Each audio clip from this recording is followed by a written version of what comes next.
Okay, ready when you are. You can go. Hi from New York, everybody. It's a great pleasure to be speaking to you today about our strategy action plans.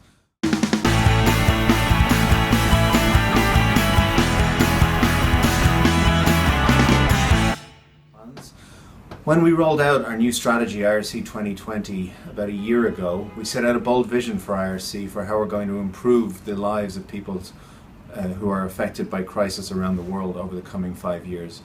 We set out a vision for how people will be safer, they'll be better educated, economically better off, healthier and more empowered in their daily lives. But the big question is, how do we deliver on this change? How do we ensure that millions of people see their lives tangibly improved through IRC's efforts by the end of the strategy period? And the answer to that is the strategy action plans. What happens here at headquarters is important, but nowhere near as important as what happens in the field on a daily basis through the efforts of our colleagues, our volunteers, our incentive workers, our partners working for people whose lives have been shattered by crisis, by conflict and by natural disasters. So the strategy action planning process was an intensive, and still is an intensive labour on behalf of our international programs colleagues. We've now approved 11 of them, and they've really set a new standard for planning at the IRC. Through the diagnosis phase, we've taken hard searching looks at our contexts, internally and externally. What are the drivers of humanitarian crisis? What's affecting people's safety? What's affecting their health? What are the dynamics around women and girls in the countries in which we work? But also internally, what are our strengths and weaknesses? I've seen countries really ask themselves hard questions, look in the mirror and provide really thoughtful insight and analysis of their strengths and weaknesses as they plan to move forward. We then moved from diagnosis to decision making, and countries are making choices. One of the hardest things to do is make decisions about what you're not going to prioritize, and it's been really encouraging and great to see countries make decisions and say, this is where we're going to work, where we're going to focus our efforts on signature outcomes, but also to say these are the things that we're not going to address, recognizing that much as we'd like to, we can't achieve everything.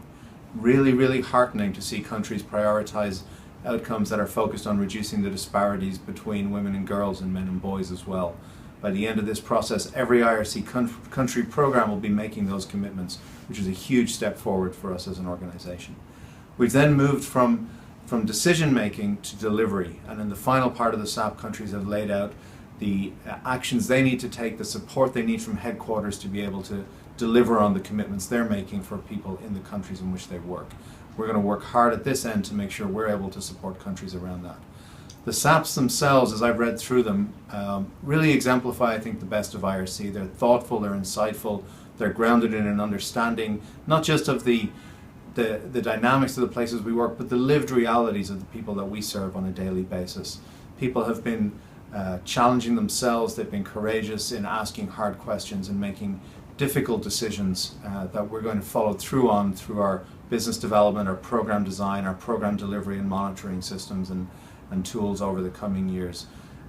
They've really helped us to blend the vision of our strategy with the realities of our field operations, and I think they'll lay a new path for country programs over the coming years.